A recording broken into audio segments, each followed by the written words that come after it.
Right guys, we're here on Duke Street in Mayfair today. We're here at Leica and I've got a very special guest, Mr. Henrik Ekdahl, the Managing Director of the Watches and Accessories Division at Leica. We're going to talk design, we're going to talk about technical watchmaking, we're going to talk about the future of Leica watches. This is one I've been super excited about, so come on in, come and join me.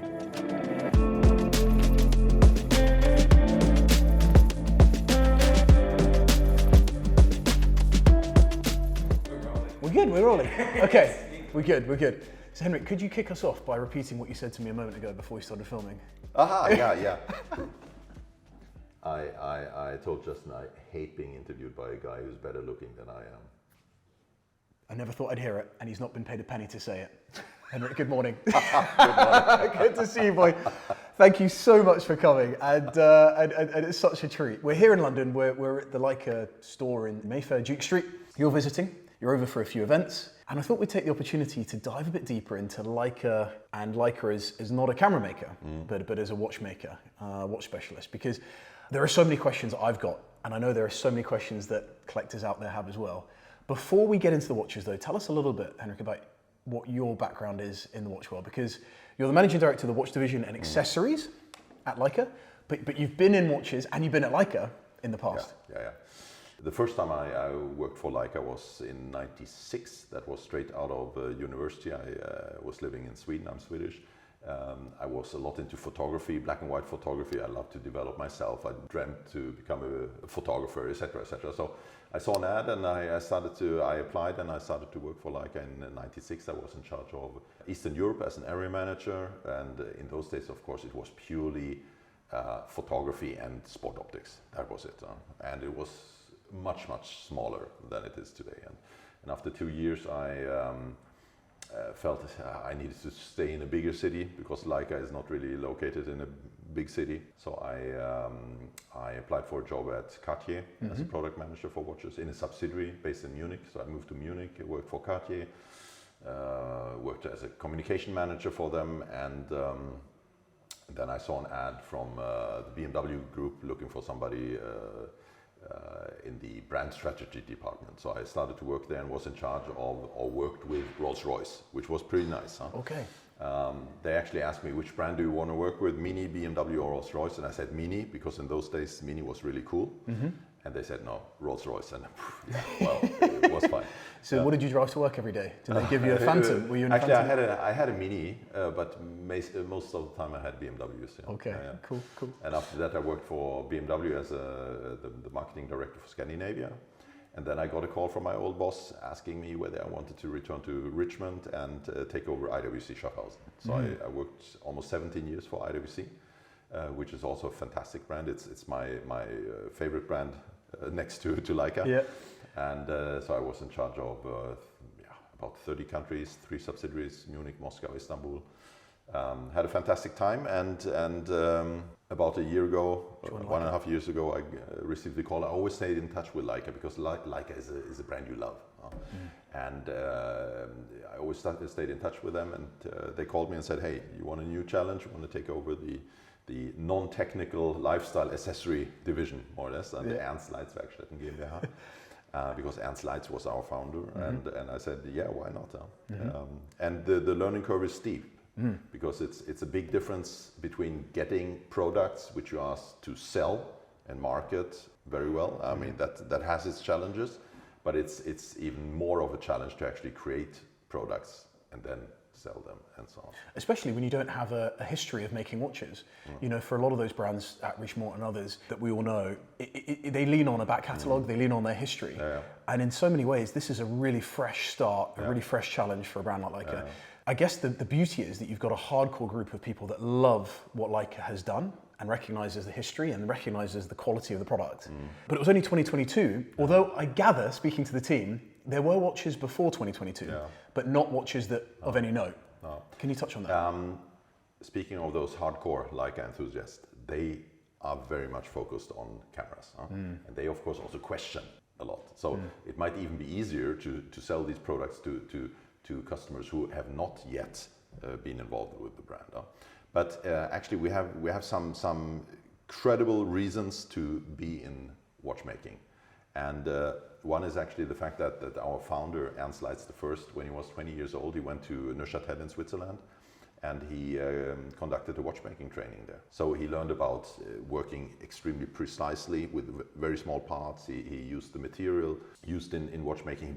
He learned about serial production. He brought all this knowledge back to Wetzlar in Germany and started to construct the world's best microscopes, other instruments, and yeah, that led, of course, also to the Leica 1, the first 35mm camera, which revolutionized photography.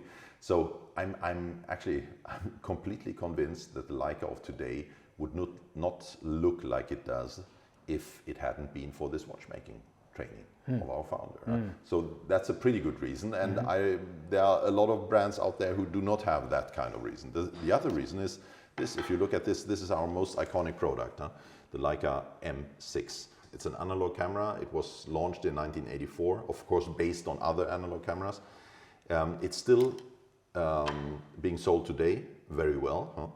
And if you look at these parts, there are a lot of parts that remind of a watch or a clock. And it's a super precise timekeeping device up here, from 1 second down to 1/1000th of a second. And just listen to this. And if I put it on 1 second, of course, it's a bit longer.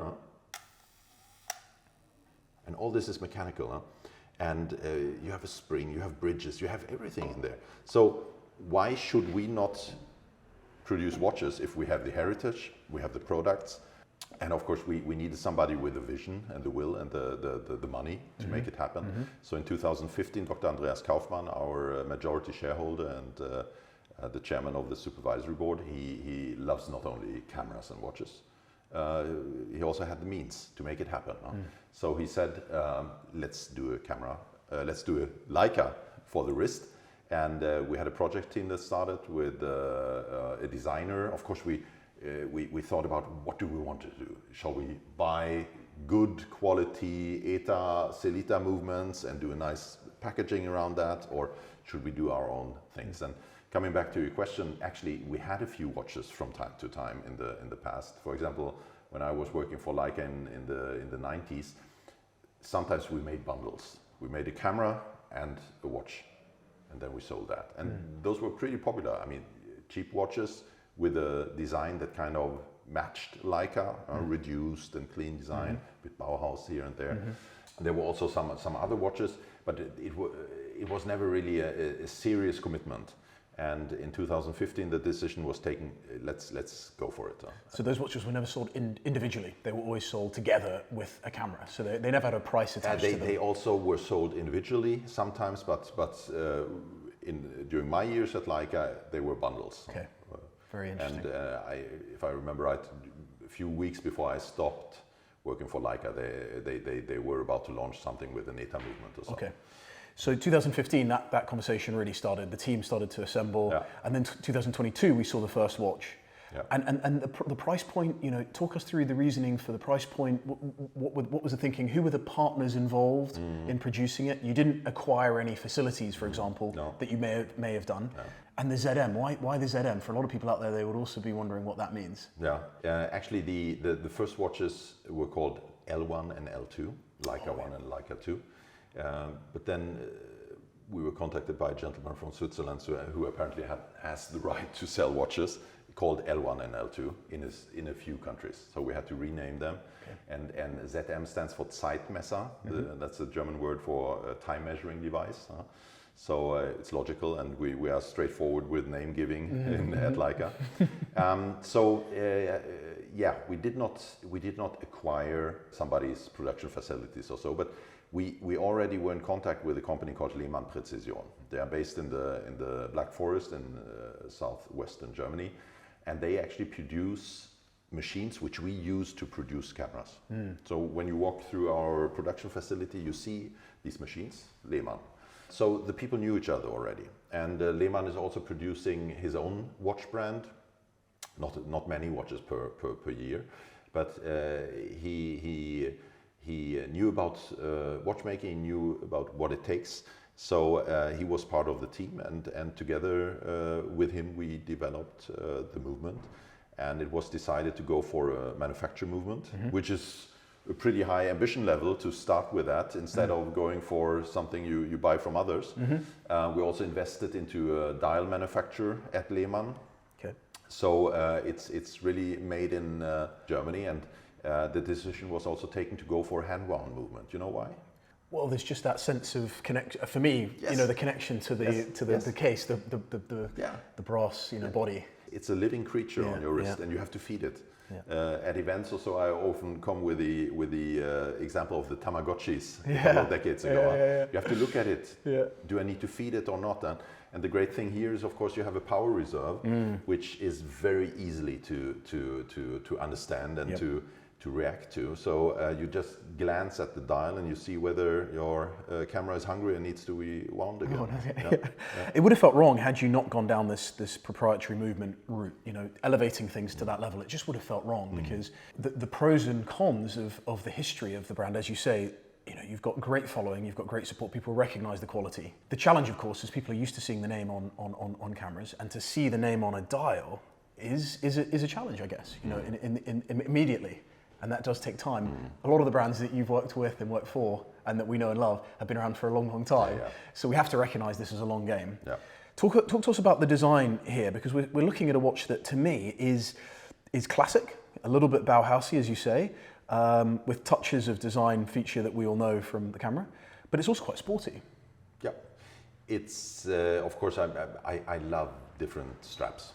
So I try out straps at home when nobody sees me. Same. And you would be amazed, or you probably understand how much you can change that watch just by putting on another strap. So it's very versatile. You can do a lot of things with it. I think the design is when I look at that watch, that's a Leica watch.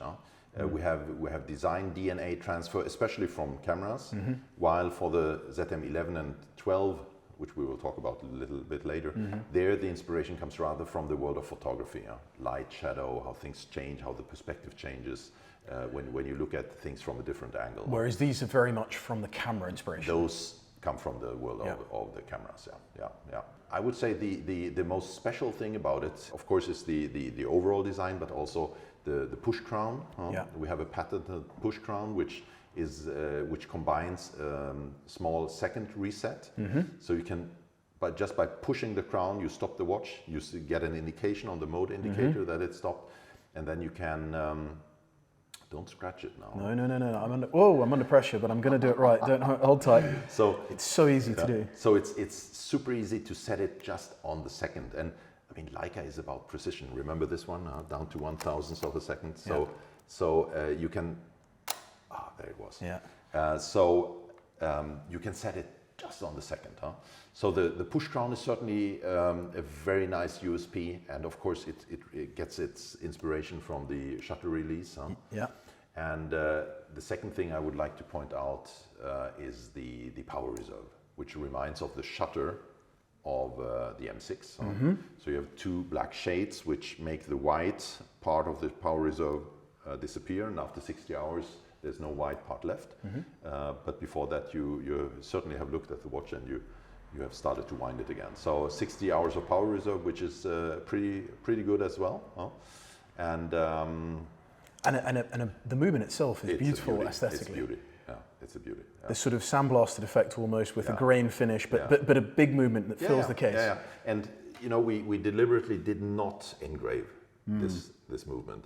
It would not really fit to the minimalistic reduction to the most essential design language which Leica has, and on top there's nothing you can hide here. With that, it's all there. It's all exposed. It's all there. It's exposed. The monochrome for me, I've been tempted by various monochrome cameras over the years, which I love from a purity perspective. The simplicity. A lot of these photos are black and white. And this is clear. The link here is clear. Stealthy, sporty. This case is interesting as well. PVD coated. PVD coated, really punchy. It's curious, isn't it? So we've had a few years since the launch. Have you found that it has been buyers who are familiar with the brand, or have you found that it's new collectors coming into Leica for the watch specifically? It's both. I mean, let's face it. We're a medium-sized company, and we are actually a startup within a medium-sized company. So we do not have the advertising pressure out there that some other big players have in the industry. So this will take time, but when we launched the ZM1 and 2, we saw that depending on the market, we had a mix of existing Leica customers. They of course knew about it because they follow our brand and what we're launching. But we also got new customers to the brand that were not using Leica cameras, which I don't understand, but they probably do now. Yeah. So it was a mix, and exactly how the percentage was, that depends from market to market. But one thing is clear: we are not producing watches just for existing Leica customers. I mean, these should appeal, and they do appeal also to watch lovers, not into photography, not into Leica yet. So, and that was actually a reason for developing the ZM11 and 12. The ZM11 41 millimeter, the ZM12 39 millimeter, just launched a few weeks ago. You need more than one product family. You need at least two. We don't need four either, but step by step.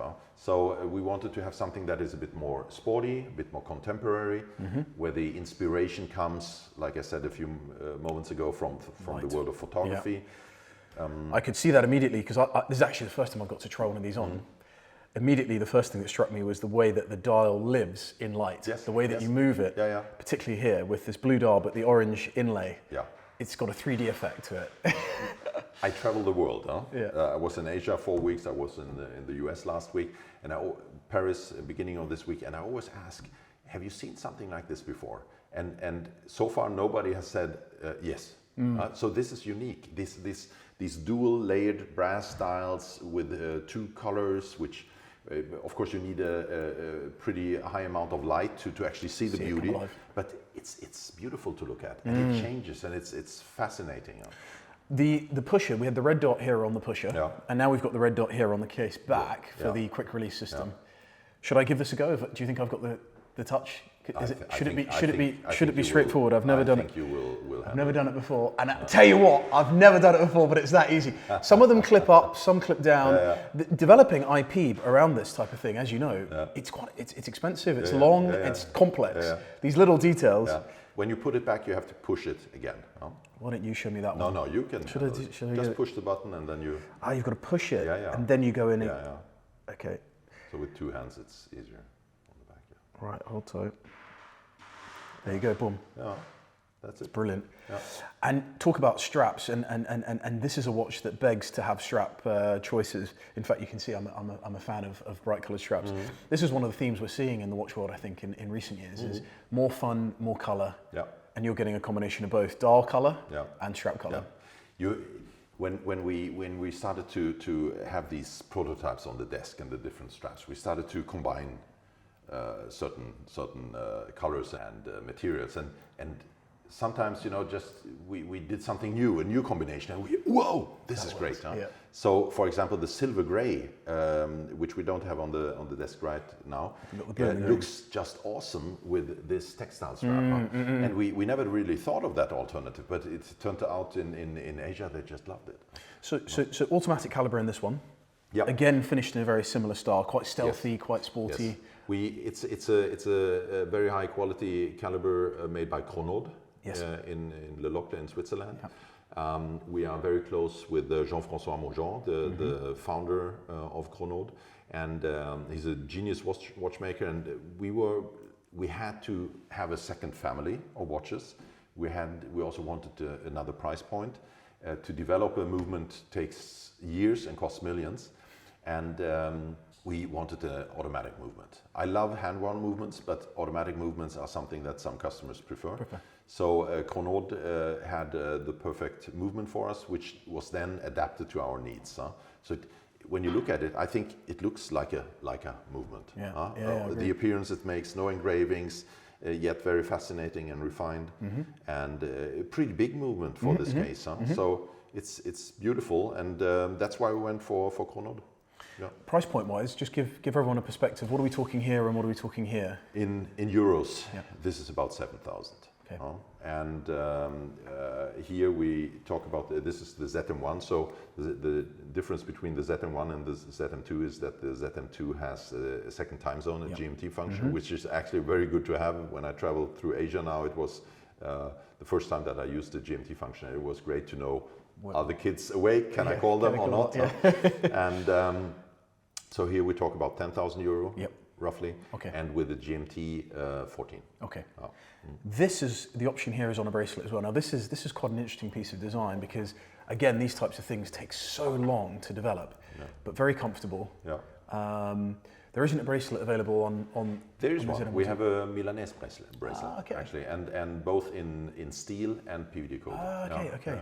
Very, very nice. Do you see, because this is a new novelty, the reduced size, case size. Do you see the reduction in case size continuing as a theme in the watch world over the next few years, or are we going to go back to big? You know, I at my former employer, there were years when there was nothing launched below 44 millimeters, more or less. I can remember. And I loved it. And I definitely, I would not wear anything below 44, maybe with the exception of a very nice chrono they had, which was 41.1, I think. No, 40.9, something like that. Anyway, so, and I loved my IWCs, 44, 46.2, the big Pilot, gorgeous, iconic watch, or the my Panerai 47 millimeters.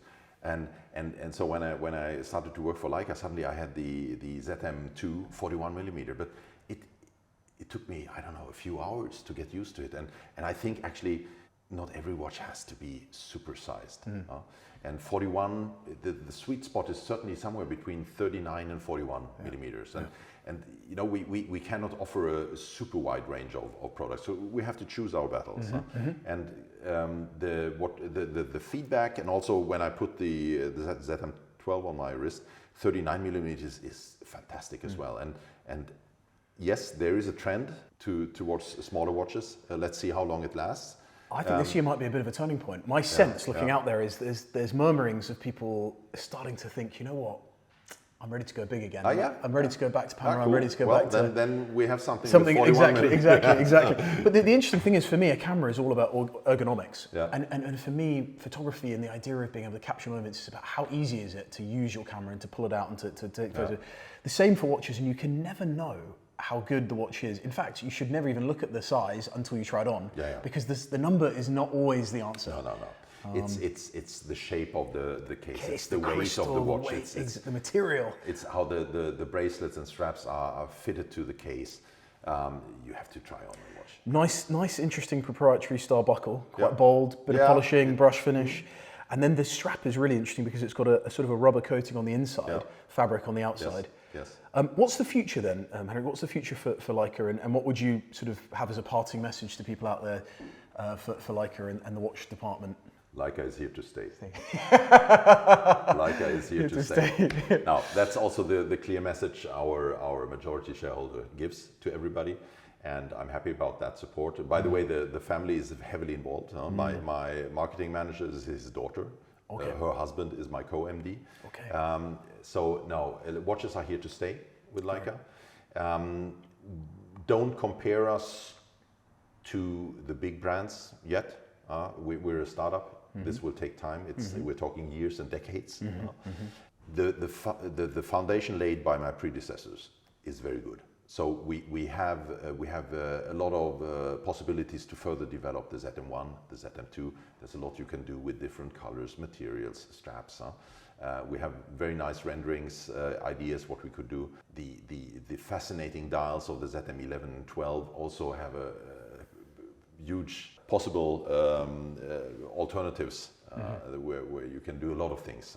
And of course, we're always trying to find to further strengthen the bridge between cameras, photography, and the watches. So there are certain ideas how to incorporate certain USPs or characteristics from lenses or cameras into the watches, but a lot has been done already. I mean, they were sitting there for years and thinking, how should this watch look? So it's not, don't expect a revolution, it's an evolution. And these are the two families we want to further develop step by step. That's what I can say. Right, I was thinking cycling over this morning. Is there another example of a brand that have such a cult following, such loyalty to the products they made for a long, long time, that have also then been successful in moving into other product categories. I was just thinking off the top of my head, Hermes has done a good job of being a great leather producer and then doing other things really, really well. Is there anyone else out there, to your mind, that you can think of that has been able to transition? Because it's a difficult project. There are, of course, brands that were not producing watches that went for watches, like you mentioned Hermes, but I think Bulgari and Montblanc and some others, and they are pretty successful. Hermes is one of the big players now, but Hermes is a fantastic brand. But did they produce something that reminds of a watch? Which initially? No. Did their founder have a background as a watchmaker? No. So I mean, if they can do it, we are certainly entitled to do it. One camera, one watch that you would walk out with today. What are you taking from this store that others should be considering? A Leica M11, black and silver with a 1.4 35mm spherical lens. I can see our producer there, Jake, already. He's googling a camera there just to see, because there's pre-owned in the back as well, which is always interesting. That is gorgeous. Alternatively, our new Q3 43mm, and you put on some brass elements there. I always like to individualize things, and you can put on personalize it. With brass elements. It looks gorgeous. Unbelievable. And the watch, actually the one I'm wearing now, which I cannot show you, it will be launched in a few months. Oh God, that's a tease. Gorgeous. What a tease. It's what a tease. gorgeous. We're ending on that cliffhanger, are we? You're going to do that. So that watch and the camera. Just rewind back now and just see if you could.